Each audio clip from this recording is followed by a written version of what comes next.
Right now, something in our solar system is deciding your fate. Not slowly, not metaphorically, actively. Every asteroid that passes near Earth, every comet trajectory, every gap in the inner solar system where a planet could have formed but didn't, those decisions were made by one object, and most people have never thought of it this way. Jupiter has been running this solar system for 4.5 billion years, not as a passive giant, as an architect, a gravitational judge that rules on what stays and what gets destroyed. By the time this video ends, you will understand why every spacecraft we send there is operating on borrowed time, and why that has nothing to do with the distance.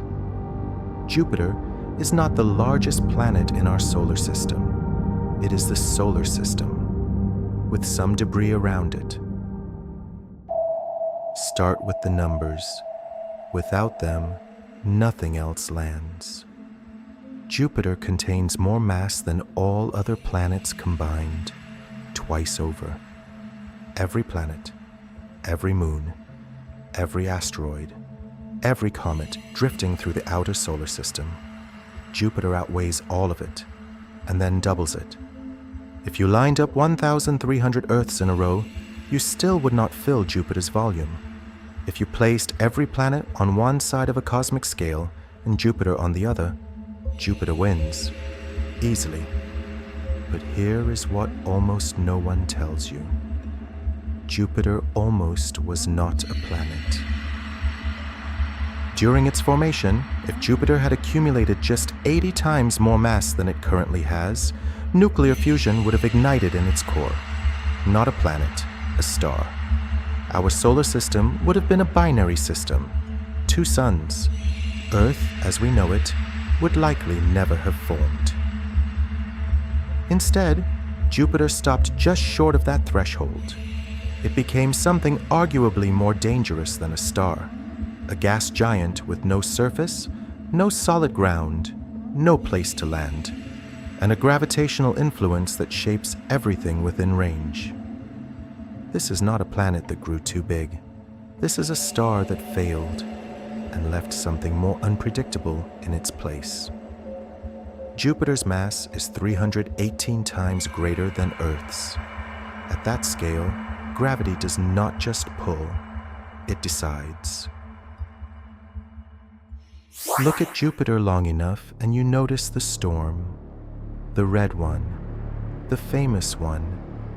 The Great Red Spot has been raging for at least 400 years. Possibly longer. We do not know when it started, only that the first telescopes to point to Jupiter found it already there. This single storm is large enough to swallow Earth completely, with room to spare. Wind speeds at its edges exceed 400 kilometers per hour. That is considered calm by Jupiter's standards. Deeper in the atmosphere, jet streams tear across the planet at over 600 kilometers per hour. These are not surface winds. These are walls of gas moving faster than the speed of sound on Earth. But the storms are not the point. The point is what happens when you go deeper. Jupiter has no surface. The atmosphere simply gets thicker. The pressure rises with every kilometer downward, and at a certain depth, roughly 50,000 kilometers below the cloud tops, the pressure becomes so extreme that hydrogen, the gas we breathe on Earth, stops being a gas. It stops being a liquid. It becomes something that has no equivalent in everyday experience. Liquid metallic hydrogen. Hydrogen so compressed that electrons leave their atoms and flow freely, the way electrons flow through copper wire. It is simultaneously a liquid and an electrical conductor, a metal made of the lightest element in the universe. This is not science fiction. This is what exists inside Jupiter right now. And it is responsible for something far worse than any storm. Earth has a magnetic field. It protects us from solar radiation. It deflects charged particles that would otherwise strip our atmosphere. It is, in a precise and literal sense, one of the reasons life exists here. Jupiter has a magnetic field too. It is 20,000 times stronger than Earth's. If you could see Jupiter's magnetic field with your naked eye, it would appear larger in the sky than the full moon. It extends millions of kilometers into space, past Saturn's orbit, making it the largest structure in the solar system that is not the sun itself. It is invisible, and it is everywhere. But here is the critical difference. Earth's magnetic field deflects charged particles. It protects. Jupiter's magnetic field traps charged particles and accelerates them.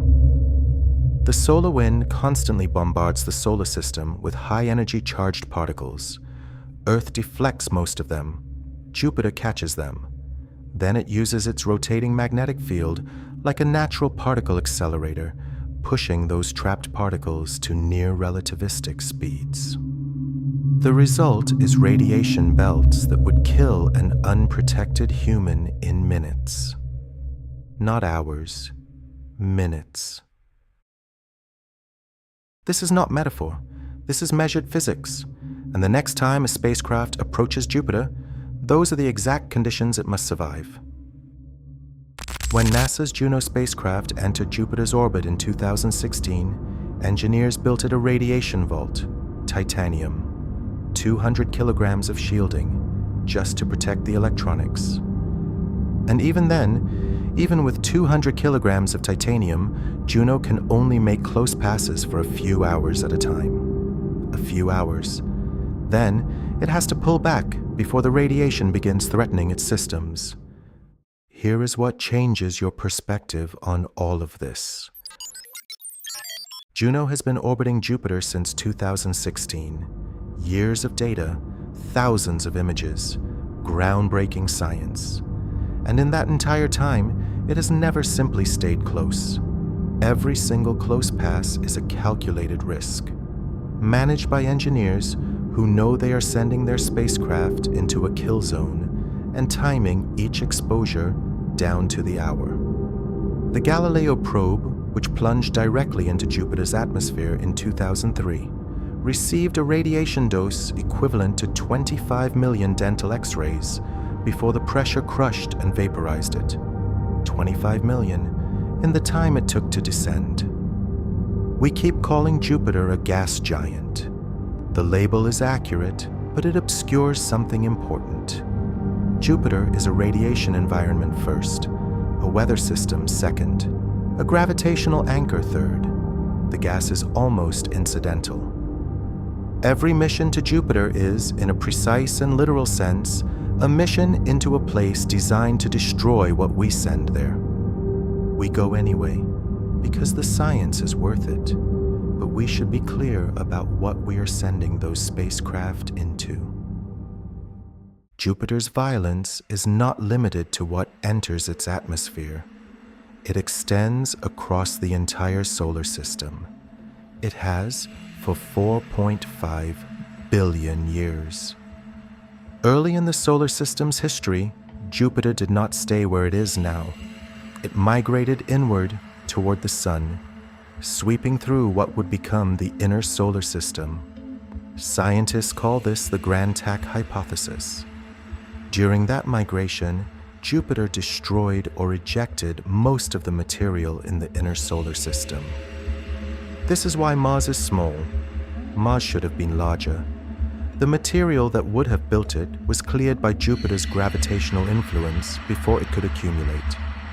Jupiter arrived, passed through, and left Mars permanently stunted at 1/10 of Earth's mass.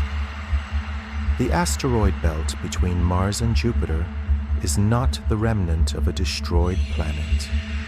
That is a common misconception. The asteroid belt is the remnant of planets that never formed, because Jupiter would not allow them to.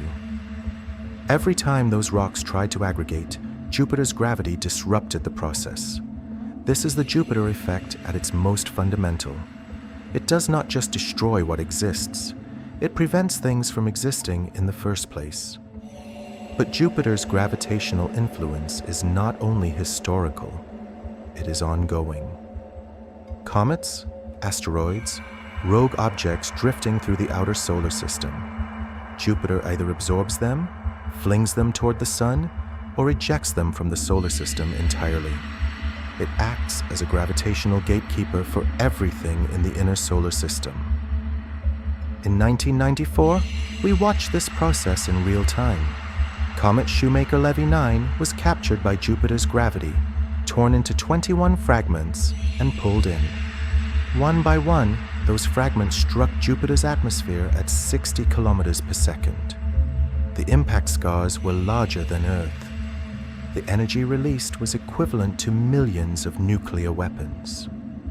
If that comet had not been captured by Jupiter, if Jupiter had deflected it inward instead, a trajectory toward Earth was within the range of possibility. Some scientists argue Jupiter protects the inner solar system by absorbing threats. Others point out that Jupiter's gravity also redirects objects toward us. The evidence supports both positions. Jupiter is not a shield, it is a variable. One that sometimes absorbs threats and sometimes creates them. The outcome depends on orbital mechanics that cannot be fully predicted in advance. Jupiter does not protect us. Jupiter plays odds with us. If you thought Jupiter's moons might offer some escape from all of this, they do not. Io is the most volcanically active body in the solar system. Not because of internal heat the way Earth has volcanoes. Io is volcanic because Jupiter's gravity needs it continuously. The tidal forces are so extreme that Io's interior generates more heat than Earth's entire geothermal output. Its surface reshapes itself every few years. New lava plains, new calderas, new eruptions, constantly, because Jupiter will not let it rest. Europa is the moon that attracts the most scientific attention, and for good reason. It has a subsurface ocean potentially larger than all of Earth's oceans combined. It is one of the most compelling candidates for extraterrestrial life in the solar system. But Europa orbits within Jupiter's radiation belts. Any spacecraft that lands there will receive a radiation dose that destroys unshielded electronics within days. To reach the ocean beneath, it would have to drill through 10 to 30 kilometers of ice, while its instruments are being continuously bombarded from above. Ganymede is the largest moon in the solar system. It has its own magnetic field, the only moon anywhere known to generate one. And even that is not enough. Jupiter's magnetic field overwhelms Ganymede's local field entirely. Ganymede still sits inside the broader radiation environment. These moons are not refuges. They orbit a planet that is actively hostile to every instrument we would need to study them, and to any life that might be attempting to survive there. Jupiter does not offer neighbors, it offers prisoners. With all of that, the question becomes obvious. Why do we keep going?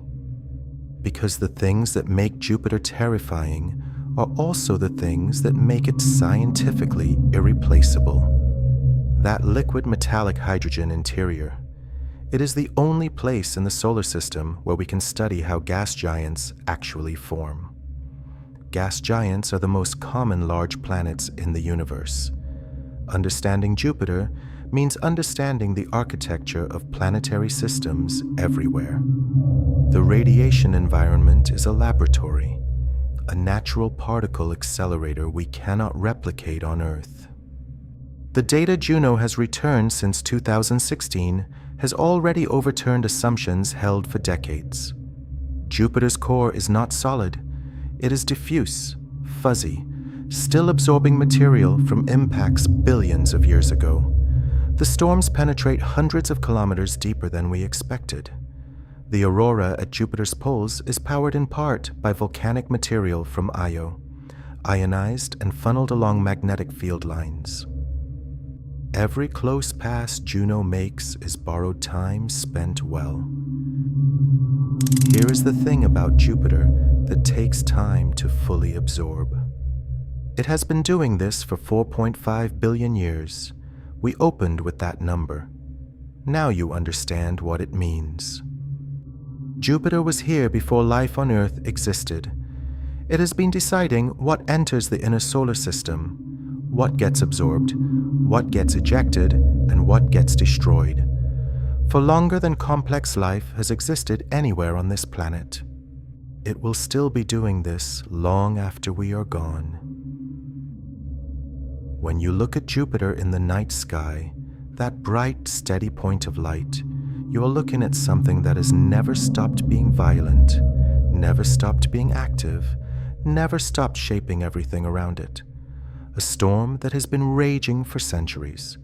A radiation environment that would kill you in minutes. A gravitational force that has been editing the solar system since before the dinosaurs. Jupiter is not the king of the planets because of its size. It is the king because it outlasted everything that might have competed with it. And in most cases, it is the reason those competitors never got the chance. The solar system you think you know is not the solar system that almost was. Jupiter made choices, and the next time we look at what almost formed in the inner solar system and what did not, we will be asking the same question about the other planets, because Jupiter is not the only world that left marks.